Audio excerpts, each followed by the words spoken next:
લોકસભામાં જૂનાગઢ અને ગીર સોમનાથની જનતાની ત્રીજી વખત સેવા કરવાની તક આપી છે, ત્યારે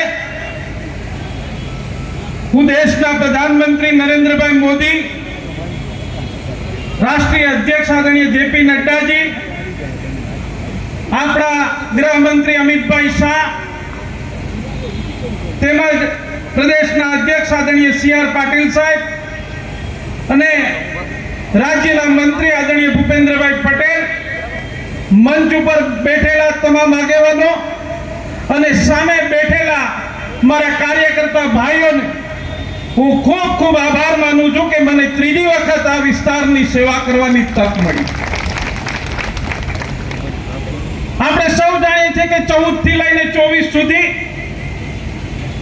આ દેશમાં નરેન્દ્રભાઈના નેતૃત્વમાં સરકાર બની અને 14 પહેલાનું ભારત અને 14 પછીનું ભારત, જો આપણે એમની કલ્પના કરીએ તો આ દેશને કોણે મજબૂત નેતૃત્વ આપ્યું એ આપણે સૌ એનો અનુભવ કરી શકીએ. દિન પ્રતિદિન એમનો ભ્રષ્ટાચાર એ આકાશ હોય પાતાળ હોય, ભ્રષ્ટાચારો કરી દેશના અર્થ ધકેલી દીધું. ત્યારે આ રાજ્યનું નેતૃત્વ કરતા કરતા આ રાજ્યના બે પનોતા પુત્ર એ નરેન્દ્રભાઈ હોય કે અમિતભાઈ હોય, એ આ રાજ્યનું નેતૃત્વ કરતા કરતા એમણે દેશની દિશા આપવાનું કામ કર્યું અને દેશનું નેતૃત્વ કરતા કરતા દુનિયાને દિશા આપવાનું કામ એ નરેન્દ્રભાઈ અને અમિતભાઈએ કર્યું. દરિયાઈ કાંઠા વિસ્તારના ખેડૂતોને કોકોનટ ડેવલપમેન્ટ બોર્ડનો લાભ મળે એ પ્રશ્ન હોય, આ વિસ્તારના માછીમારોના એમનો રોજગારી ધંધો વધે, દરિયાઈ કાંઠાના યુવાનોને રોજગારી મળે, એટલા માટે આ વિસ્તારના બંદરોની વાત હોય, આ વિસ્તારના બાળકોના ભવિષ્ય માટે એમના શિક્ષણમાં કેન્દ્રીય વિદ્યાલય હોય, નવોદય વિદ્યાલય હોય, આની વાત હોય, આ વિસ્તારના ટુરિઝમને વધારે વેગ મળે એટલા માટે રેલવે વિભાગની વાત હોય. આવા અનેક પ્રશ્નો 2014માં આવ્યો ત્યારે આ વિસ્તારના પ્રશ્નોનો પડકાર હતો. પણ જ્યારે આ દેશમાં નરેન્દ્રભાઈના નેતૃત્વમાં સરકાર બની હોય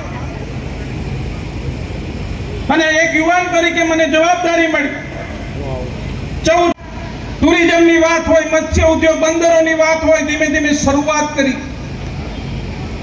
5 વર્ષમાં મહદઅંશે આપણે થોડા પ્રશ્નોમાં સફળતા મળી.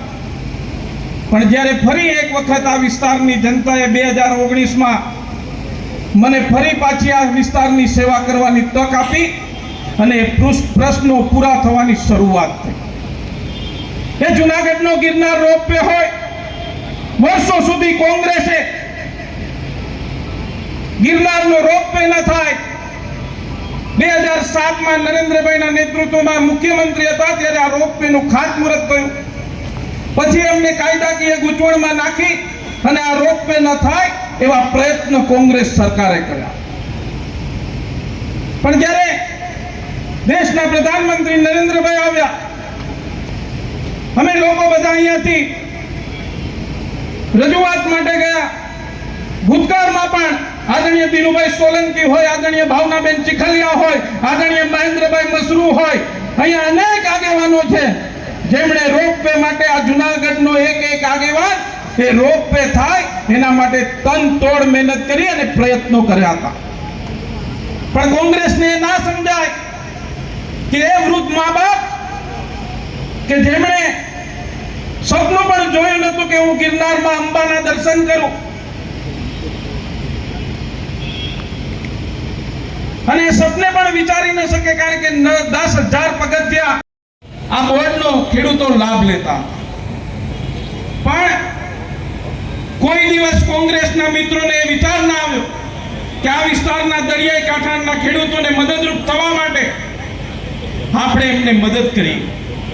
પણ દેશના પ્રધાનમંત્રી નરેન્દ્રભાઈએ જ્યારે અમે રજૂઆત કરી અને વ્યક્તિગત રીતે સૌરાષ્ટ્રના દરિયાઈ કાંઠાના ખેડૂતો માટે વ્યક્તિગત રીતે એમણે જોયેલું છે અને કોકોનટ બોર્ડની ઓફિસ અહીંયા ખુલે એવો જો કોઈએ પ્રયત્ન કર્યો હોય તો એ દેશના પ્રધાનમંત્રી નરેન્દ્રભાઈ મોદીને કારણે.